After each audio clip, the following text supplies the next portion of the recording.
বল, আমার হিংসাই আমাকে শেষ করলো। কতবার বলেছি নিজের বোনকে অমন হিংসা করিস না। দেখলি তো কি হলো, বোনের ক্ষতি করতে গিয়ে তুই নিজেরও অনেক বড় ক্ষতি করে ফেললি। হ্যাঁ মা, আজ আমি নিজের ভুল বুঝতে পেরেছি। আপু দরজা খোলো, আজ আমার কারণে তোমার এই অবস্থা। আমি আবার তোমার চুল ফিরিয়ে দেব, একবার বাইরে এসো।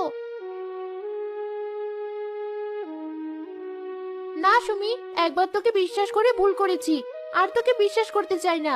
তবে ভুল আমারও ছিল, বড় চুলের অহংকার করে আমিও তোকে কম ছোট করিনি। পারলে আমায় ক্ষমা করে দিস। না আপু, একবার তুমি বেরিয়ে এসো, আমি এক্ষুনি যাবো সাধু বাবার কাছে। তিনি নিশ্চয়ই এই সমস্যার একটা সমাধান করতে পারবেন। অবশেষে সুমির কথা শুনে রিমি বেরিয়ে এলো। এরপর দুই বোন গেল সাধু বাবার কাছে।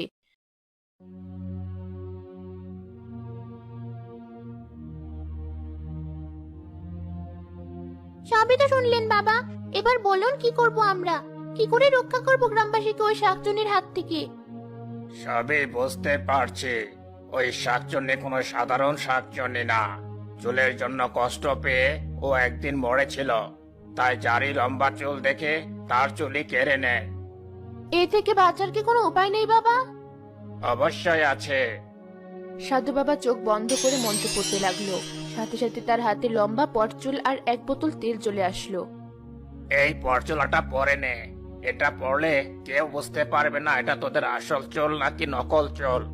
আর এই তেলটা রাখ, যে করেই হোক ওই শাকচুন্নির মাথায় যদি এই তেল ছোঁয়াতে পারিস, তাহলে শাকচুন্নি শেষ হয়ে যাবে, তোরাও নিজেদের চুল আবার ফিরে পাবি। সত্যি বাবা? চল বোন, আজ আমরা বাড়ি ফিরে যাই, কাল সকালে শাকচুন্নির কাছে যাব। হ্যাঁ আপু, চলো।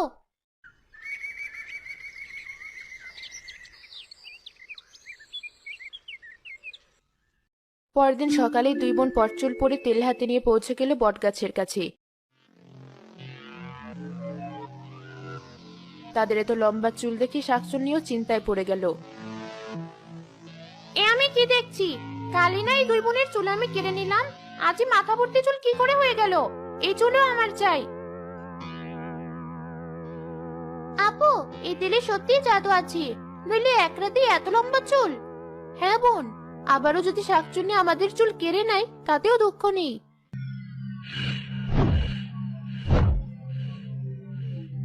তোদের এত লম্বা চুল কি করে হলো? দে আমায় ওই তেল। না শাকচুন্নি, তুমি চাইলে আমাদের চুল নিয়ে যাও, তবে এই তেল নিও না, এটা মাথায় দিলে তোমার চুলও লম্বা হয়ে যাবে। তাহলে তো ওই তেল আমার চাই, দে বলছি। শাকচুন্নি তেলের বোতল কেড়ে নিল আর নিজের মাথায় ঢালতে মাথায় আগুন ধরে গেল।